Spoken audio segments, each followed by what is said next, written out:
I'm Sofía, 32 years old, standing in front of the mirror, adjusting my silk scarf. The reflection staring back at me is that of a strong woman, with dark skin and eyes that have seen more than most can imagine. Today is the annual Montesinos family reunion, an event that always fills me with a strange mix of anxiety and a faint hope. Damn, my heart beats with an irregular rhythm, anticipating the interactions I know are coming. It's a ritual, almost a dance, where my presence is both expected and, paradoxically, ignored. I am the only adopted child, and the only person of color in a family that prides itself on its European roots. My adoptive parents, Carmen and Alejandro, have always been a beacon of unconditional love in my life. They chose me, loved me, and gave me a home full of warmth and acceptance. However, the rest of the Montesinos family, with their deeply rooted traditions, have never seen me in the same way. Over the years, I've learned to navigate these turbulent waters, to smile when words fail, to nod when my opinions are overlooked. But every year, a small part of me longs to be seen, to be recognized for who I am, beyond my origin. This time, however, I feel something different. A hint of determination, perhaps. I've built a life, a career, achievements that are my own. And though I don't seek validation, I refuse to be invisible. My great Aunt Elena's house, in Lomas de Chapultepec, is the setting for this family drama. Its walls are covered with portraits of light-skinned ancestors, a constant reminder of their lineage's purity. Every year, as I cross the threshold, I feel the weight of those silent gazes. I wonder if this time, with the maturity and experience I've gained, I can change the narrative. Or if, as always, I'll just be an exotic ornament in their family tapestry. The tension builds in my chest, a familiar pressure I know all too well. I remember the last reunion, where I tried to share a professional achievement. My words were lost in the murmur of conversations about trips to Europe and investments in exclusive properties. It was as if my voice didn't have the necessary volume to be heard in that space. Today, however, I carry a new armor with me. It's not visible, but it's strong. It's the confidence I've forged on my own path, away from the shadow of others' expectations. My work, my passion, are my refuge and my strength. I look at myself one last time in the mirror, my eyes meeting my own. There's no fear, just a quiet resolve. I'm ready for whatever comes, for the glances, the whispers, the indifference. I am ready to be Sofía. Mexico City's traffic gives me time to mentally review possible scenarios. Who will be the first to make a subtle comment? What topic will they avoid when I'm near? These are questions that are already part of my pre-reunion routine. My parents are already there, surely waiting with a mix of pride and concern. They know what I face, though we never talk about it directly. Their love is my anchor, the only true comfort in this sea of indifference. I take a deep breath, feeling the city's dense air.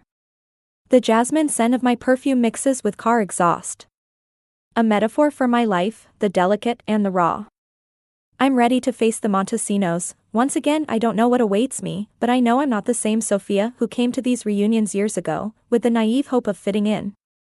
Now, I only aspire to be myself, unapologetically. With one last sigh, I grab my bag and leave home. The journey to Great Aunt Elena's house begins, and with it, the next chapter of this family story. My story with the Montesinos began 32 years ago, when I was just a baby. I was adopted by Carmen and Alejandro, who found me in an orphanage in Mexico City, a place where my future seemed uncertain. They gave me a name, a home, and a love I never questioned. I grew up in a house full of books, laughter, and the aroma of freshly brewed coffee. My adoptive parents never hid my origin, and always spoke to me tenderly about the day they chose me. For them, I was their daughter, no ifs, ands, or buts. However, the extended Montesinos family, the aunts, uncles, and cousins, were another story. They were a lineage proud of their Spanish heritage, their long surnames, and their traditions. Rooted in Mexican high society. I, with my brown skin and curly hair, was an anomaly. From a very young age. I noticed the glances. They weren't disdainful, not entirely, but rather curious, strange. Subtle comments about the different one, or the exotic one, would creep into conversations, often disguised as compliments. How original, Carmen, to have adopted a child like that. I remember hearing my great-aunt Elena say once, with a forced smile. It was a compliment that felt like a label, a way to point out my otherness and my parents always defended me, with kind but firm words. They taught me that my worth did not depend on anyone's opinion, and that my heritage was part of my beauty. But the seed of difference was already planted in my mind at family gatherings. While my cousins talked about their summers in Europe or their private schools, I felt like I was in a world apart. My stories, my games, my interests seemed not to fit into their narrative. Often, I found myself observing from the periphery, a spectator in my own family. I learned to read the silences, to interpret the smiles that didn't reach their eyes, to feel the distance that was created around me. My grandparents' house, full of photographs of generations of light-skinned Montesinos, was a constant reminder of my uniqueness. I was the point of contrast, the discordant note in their visual symphony. Despite everything, I never doubted my parents' love. They were my refuge, my bubble of acceptance in a sea of subtle rejections. For them, I continued to attend these gatherings, hoping that one day, the barrier would dissolve, but every year, the same dynamic repeated itself. The same invisibility, the same disinterest in my life, in my achievements.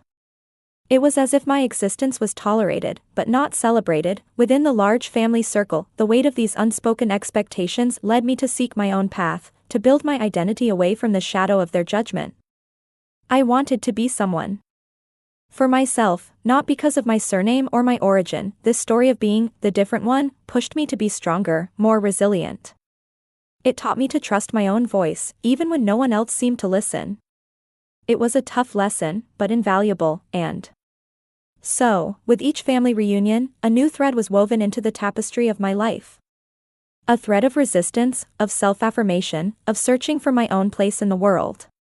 A place where my skin and my story would be celebrated, not ignored. Growing up as the exception in the Montesinos family was a constant lesson in subtleties.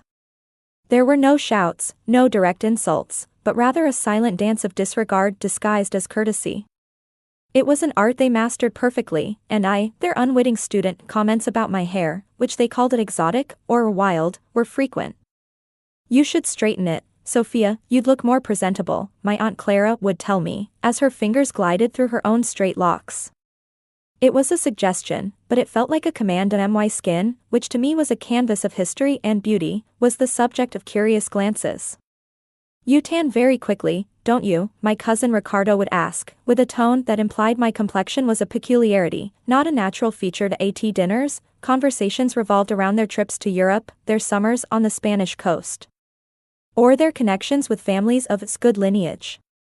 My experiences, my readings, my dreams, rarely found a space in their dialogue. If I tried to join in, my words were often interrupted or diverted. It was as if my voice didn't carry the same weight, the same authority, as theirs. I felt like an echo that no one bothered to listen to. My parents, Carmen and Alejandro, noticed these dynamics and tried to compensate with even greater love. They constantly reminded me of my worth, my intelligence, my kindness. But the outside world, or in this case, my family, had its own narrative. The feeling of being the other became deeply rooted. It wasn't open rejection, but a more insidious form of invisibility. It was as if my presence was accepted, but my essence, my identity, was conveniently ignored. I learned to withdraw, to find solace in my books, in my personal projects. I developed a resilience that allowed me to flourish outside their gaze, building a world where my achievements were celebrated, not minimized. Sometimes, I wondered if they were aware of the harm they caused. If they understood that their jokes, or suggestions, left invisible scars. I don't think so. For them, it was simply the natural order of things. This environment pushed me to seek my own path, to forge an identity that didn't depend on their approval. I wanted to prove to myself, and perhaps to them, that my worth was intrinsic, not a reflection of their acceptance. The tension at these gatherings was palpable for me, though they seemed oblivious to it.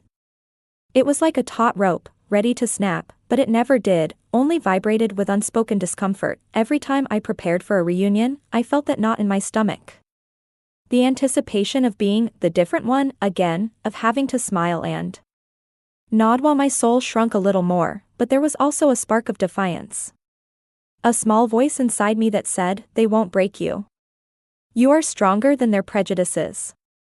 And that voice was my engine, my guide. Thus, the subtle dance of disregard became a part of my growth.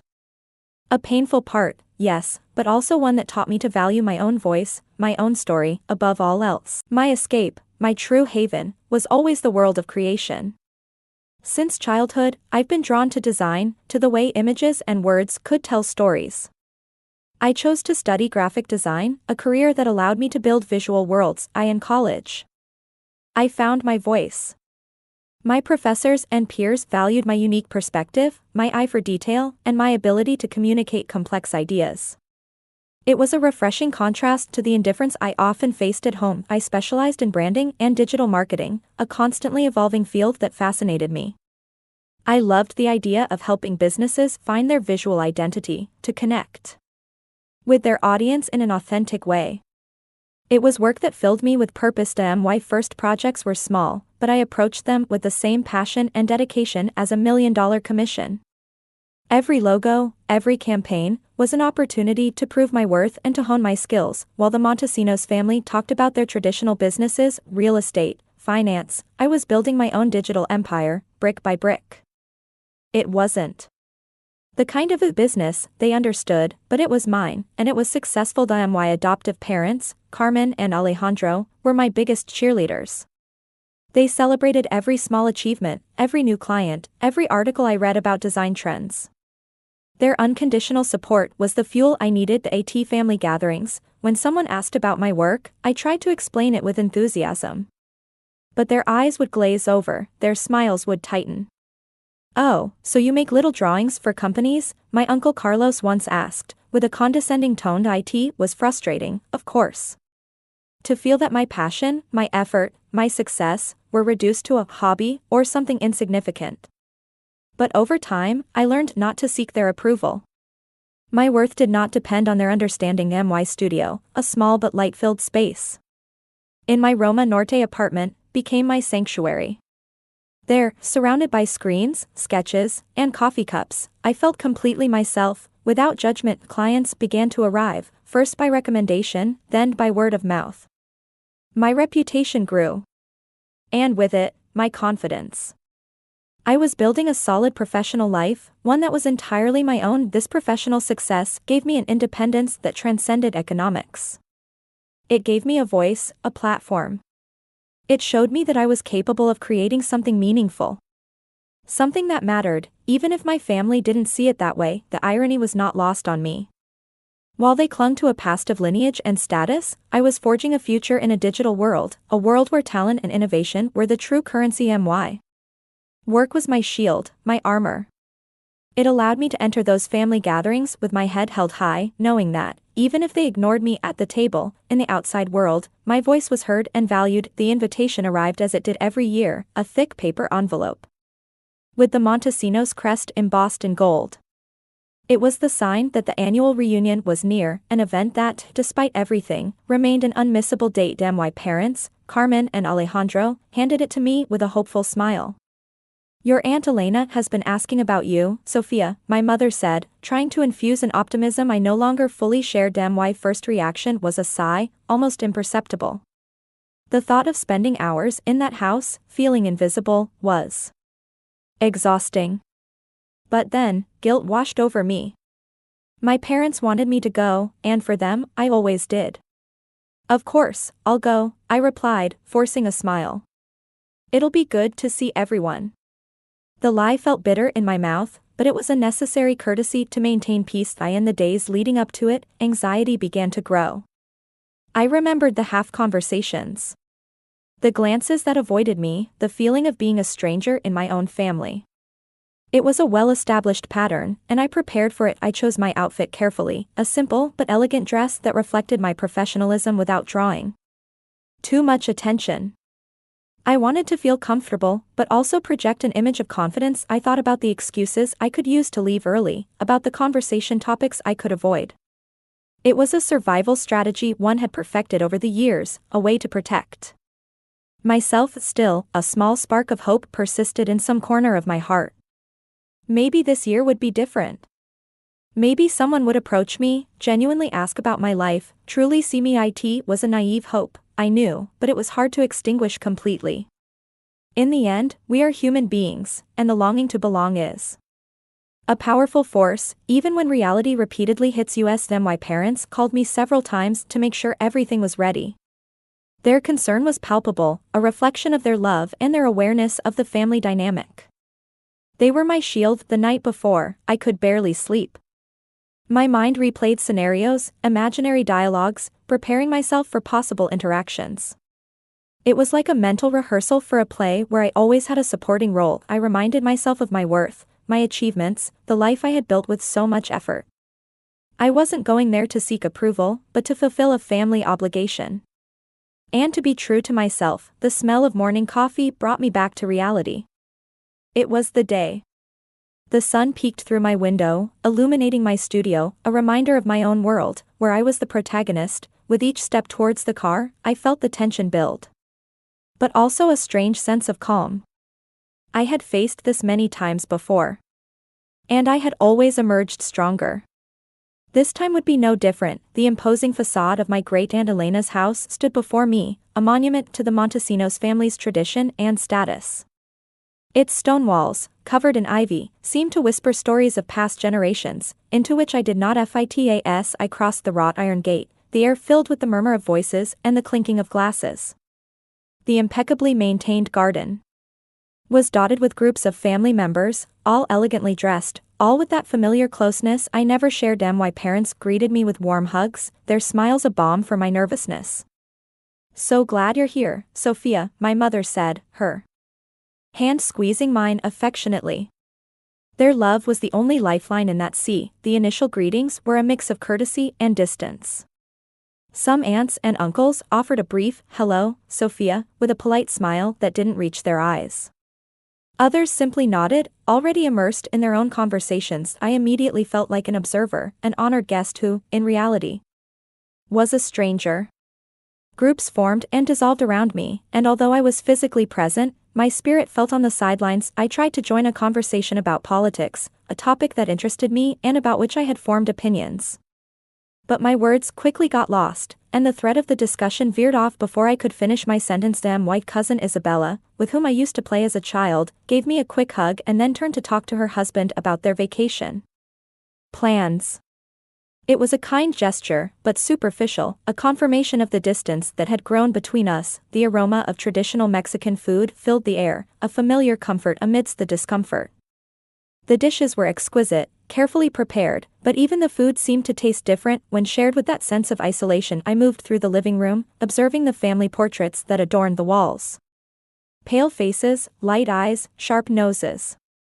A gallery of ancestors that constantly reminded me of my difference, my place as the exception. Great-aunt Elena, the matriarch, greeted me with a kiss on the cheek, her gaze scrutinizing. "Sofía, how nice to see you. You're very tanned. Have you been in the sun a lot?" she asked, with a tone that was not of concern, but of observation. I replied with a forced smile, explaining my work and the time I sometimes spend outdoors. She nodded, without real interest, and then turned to scold a waiter for an empty glass. Mariachi music began to play, filling the atmosphere with joy, but for me, it was a backdrop to the silent drama. The party continued, and I, as always, was a shadow on the periphery. The feeling of invisibility was overwhelming. I was there, but it was as if my presence was a mere detail, a figure in the background of a painting where the true protagonists were others. I approached the drink table, seeking a moment of respite. The ice clinked in my glass, a solitary sound amidst the revelry. The night was just beginning, and I already felt the weight of loneliness. The reunion progressed, and with it, the familiar feeling of being a decorative figure. I was sitting on an antique sofa, watching conversations flow around me, like rivers that surrounded me but never swept me along. My great-uncle, a respected businessman, spoke passionately about his latest investments. I tried to listen, even made a pertinent comment, but his gaze drifted away before I finished, seeking someone else to share his euphoria with. My cousin Laura, who had just returned from a trip to Europe, was showing photos on her phone. Family members crowded around her, exclaiming admiration. When I approached, she barely looked up, and the conversation continued without an invitation for me. It was a subtle, yet effective choreography. Every gesture, every averted gaze, every interruption, was a way of communicating that my presence was irrelevant, that my voice did not deserve to be heard. I offered to help in the kitchen, thinking that perhaps in the hustle and bustle I would find a place. But my aunt kindly thanked me and told me everything was under control, as if my help was unnecessary or, worse, a nuisance. The children of the family, my young nieces, nephews, and cousins, were the only ones who looked at me with genuine curiosity, without the weight of prejudice.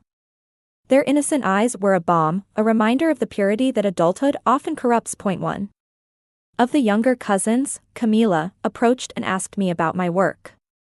Her eyes sparkled when I explained how I helped businesses tell their stories. For a moment, I felt a real connection, a spark of interest, but her mother, my Aunt Sofía, my namesake, ironically, immediately called her away. "Camila, come here. Darling. Don't bother your cousin, she's probably busy with her computer stuff," I thought. The spark died. The pattern repeated itself again and again. I tried to participate, tried to connect, but each attempt was met with an invisible wall of indifference. It was as if my voice dissolved into the air before reaching their ears. I felt like a ghost in my own family, a presence that could be seen, but not interacted with. The frustration grew within me, a tight knot that threatened to burst. My parents, sitting nearby, cast worried glances my way. They knew what was happening, they could feel my discomfort, but they were as trapped in the dynamic as I was, unable to break the cycle. The music, the laughter, the buzz of the party became background noise, an irritating hum that only accentuated my isolation. The emptiness of silenced words was deafening. I wondered why I kept coming. Why I exposed myself to this subtle humiliation year after year. The answer was always the same, for my parents, and for that small, persistent hope, but that hope was quickly fading, replaced by a sense of resignation. This was my reality in the Montesinos family, and it seemed that nothing, and no one, could change it. The conversation shifted to family businesses, a recurring topic at every reunion. My uncle, Carlos, with his booming voice, spoke passionately about the expansion of his real estate company, boasting about his latest acquisitions. "And you, Sofía," he suddenly said, turning to me with a condescending smile, "still with your little designs, right? Have you gotten rich from that yet?" The tone was mocking, disguised as interest. I felt the heat rise up my neck. My little designs were the result of years of hard work, sleepless nights, and unwavering passion. They were my livelihood, my pride. "I'm a branding and digital marketing designer, Uncle," I replied with as much calm as I could muster. "I help companies build their identity and connect with their clients. It's a growing and very competitive field." My Aunt Elena let out a giggle. "Oh, Sofía, always so serious about your things. It's a very nice hobby, of course, but it's not the same as a real business, is it, Carlos?" My uncle nodded, his mocking smile still on his face. "Exactly, Elena. Real businesses require capital, connections, and a vision that goes beyond little drawings. But well, everyone does what they can." The comment hurt more than I expected. It wasn't just the minimization of my work, but the implication that I was less capable, less ambitious, simply for not following their path. My parents, listening nearby, exchanged a worried glance. My mother made a move to intervene, but I squeezed her hand, asking for silence. "I wanted to handle this myself. My company has grown 200% this year, Uncle," I said, my voice firm despite the internal tremor.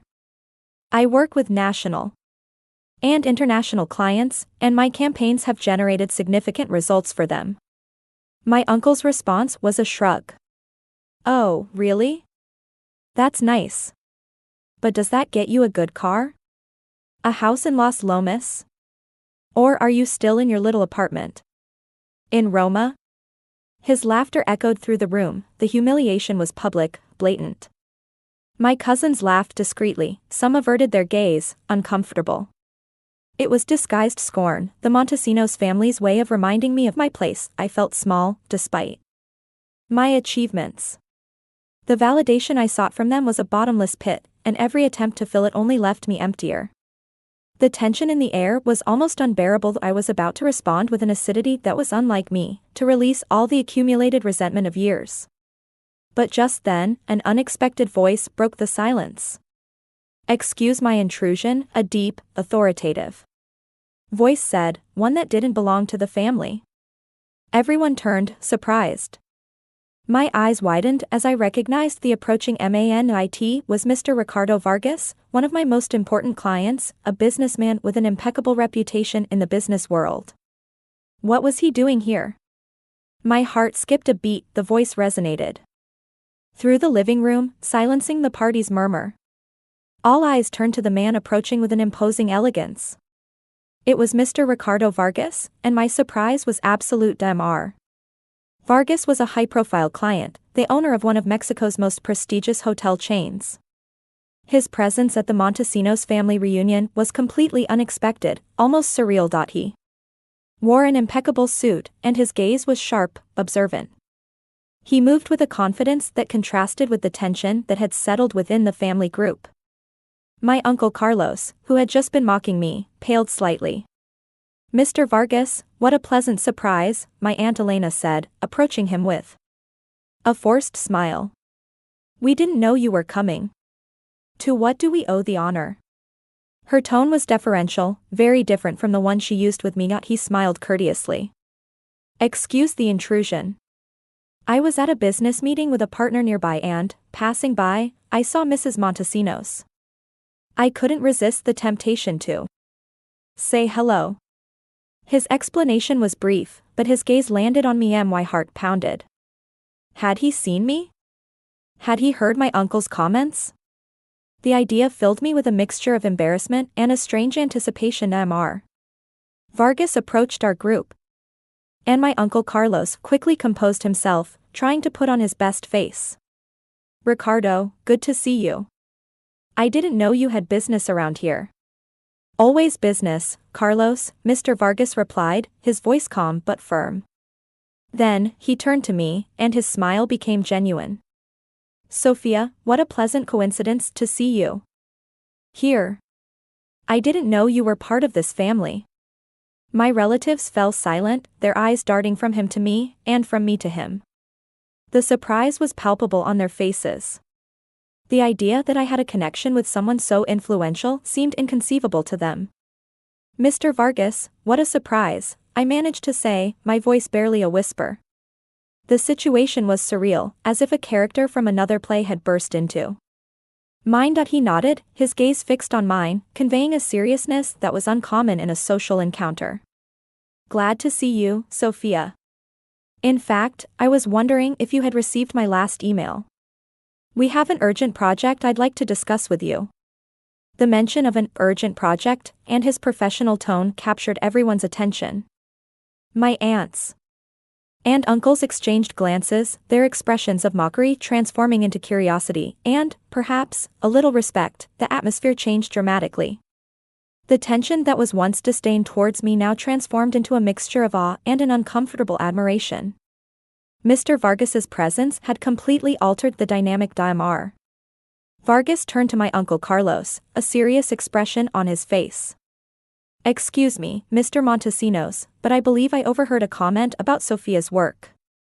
I'd like to clarify something, if you'll permit me." My uncle Carlos visibly stiffened. No, Ricardo, we were just joking. Sofía does some very nice little designs, of course." He tried to downplay the situation, but his voice sounded strained. Vargas raised a hand. "With all due respect, Mr. Montesinos, what Sofía does goes far beyond little designs. Her work is, in fact, fundamental to the success of my company." Everyone in the group fell silent, their eyes fixed on Mr. Vargas. Great Aunt Elena, who had been laughing earlier, now had an astonished expression. My parents looked at me with a mix of pride and relief. "Sofía is one of the brightest minds in digital marketing I've ever met," Mr. Vargas continued, his voice clear and firm. "Her branding strategy for our new hotel chain has increased our bookings by 30% in just 6 months. The mention of concrete figures and the impact on a business as large as his made my relatives shift uncomfortably. Their faces reflected a mixture of surprise and, for some, embarrassment. "She doesn't just make drawings, she creates value," Mr. Vargas emphasized, his gaze piercing. "Her strategic vision and ability to connect with the audience are invaluable. In fact, we're about to sign a contract for an international expansion, and she is key." My aunts and uncles, who had previously ignored or mocked me, now looked at me in a new light. It was a look of astonishment, of disbelief, as if they were seeing a completely different person. I felt a wave of emotions, gratitude, relief, and a pang of sadness at the fact that I needed the validation of a stranger to be seen by my own family. But, at that moment, gratitude prevailed. "Her hobby, as some call it, has generated millions of pesos in revenue for my businesses," Mr. Vargas added, with an ironic smile. "And let me tell you, Sofía is an exceptional professional, with an impeccable work ethic." My Uncle Carlos tried to stammer an apology, but Mr. Vargas kindly interrupted him. "I just wanted to make sure Sofía's talent was recognized. She is a gem, and I feel fortunate to have her." Then, he turned to me, his expression soft. "Sofía, forgive my intrusion. But I couldn't stay silent after hearing your extraordinary work being minimized." My eyes filled with tears. Not from sadness, but from a profound emotion. For the first time in a long time, in that house, I felt seen, valued, defended. And not by a relative, but by a client. The silence that followed Mr. Vargas's words was deafening. My relatives, previously so loud and self-assured, now seemed to shrink, their faces reflecting a mixture of astonishment and shame. Mr. Vargas, with a final courteous smile, bid farewell and walked away, leaving behind a charged atmosphere. The party continued, but the dynamic had irrevocably changed. My aunts and uncles, who had previously avoided me, now cast furtive glances my way, some out of curiosity, others out of discomfort. Great Aunt Elena approached me, her voice unusually soft. "Sofía, I didn't know your work was so important," she said, her face pale. It was a half apology, an admission of her ignorance, but at least it was an acknowledgement. My parents came up to me, their eyes filled with tears of pride. My mother hugged me tightly. "My child, we always knew how talented you are. But to see someone else recognize it like that," Mr. Vargas's words resonated in my mind, over and over again. It wasn't the validation I had sought from my family. But it was powerful validation, coming from an unexpected and respected source. I felt strangely relieved, as if an invisible weight had been lifted from my shoulders. The truth had been spoken, and not by me, but by someone who had nothing to gain by defending me. However, I also felt a pang of sadness. Why did it have to be a stranger who defended me? Why couldn't my own family see my worth without the approval of a third party? The night unfolded differently. Some cousins approached me to ask about my work, with an interest that hadn't existed before. Their questions were clumsy, but genuine. I responded calmly, without resentment, explaining my profession with the same passion as always. I wasn't seeking their redemption, just sharing my truth. Now that they were willing to listen at the end of the night, as my parents and I said our goodbyes, Great Aunt Elena gave me a longer hug than usual. "Sofía, truly, I'm impressed. We should talk more about your work." I left the house with a bittersweet feeling. The victory wasn't complete, years of wounds wouldn't heal in one night. But something had changed. The invisibility had been broken. The drive home was silent, but not uncomfortable. My parents and I shared a look of understanding. The truth had come to light, and that was a beginning. The days following the family reunion were a whirlwind of emotions and reflections. The image of Mr. Vargas defending me replayed in my mind, a beacon in the darkness of years of invisibility. It wasn't a total victory, nor a magical reconciliation. Family dynamics didn't change overnight.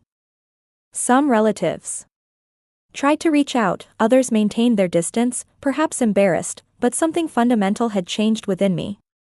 The need for their approval, that small, persistent hope that had led me to those reunions year after year, had finally dissipated. I realized that my worth did not depend on their recognition. My success, my talent, my identity, were mine, forged with my own effort and passion. I didn't need their validation to be who I was. I began to set clearer boundaries. I responded to calls or messages from relatives with kindness, but without the urgency of before. My time and energy were valuable, and I would dedicate them to those who truly valued me. My relationship with my adoptive parents grew even stronger. Their unconditional love was my true treasure, the only support that had ever mattered. With them, there was no need to pretend or seek approvals. In my work, I felt more empowered than ever. The experience at the reunion gave me a new perspective on my own strength. My professional voice was strong, and that was what mattered. The story of the reunion became an anecdote I shared with my closest friends, with a mix of humor and a touch of pain. It was part of my journey, a lesson learned. There is no fairy tale ending where the Montesinos family embraces me and apologizes. Real life is more complex. Old wounds take time to heal, and some prejudices are too deeply ingrained, but my growth was real. I learned to trust my own voice, to celebrate my own achievements, and to surround myself with people who see me for who I am, without labels or conditions. My skin, my hair, my history, are part of me, and they are beautiful. I no longer seek acceptance from those who cannot see beyond the surface. My truth is unbreakable. The biggest lesson was that true validation comes from within. It's not given by titles, or surnames, or the approval of a family clinging to old paradigms. Today, Sofía is a woman who walks with her head held high, proud of every part of her being. My business flourishes, my relationships are authentic, and my inner peace is my greatest treasure. The echo of the family reunion still resonates sometimes, but it no longer defines me. Now, I am the protagonist of my own story, a story of resilience, authenticity, and self-love.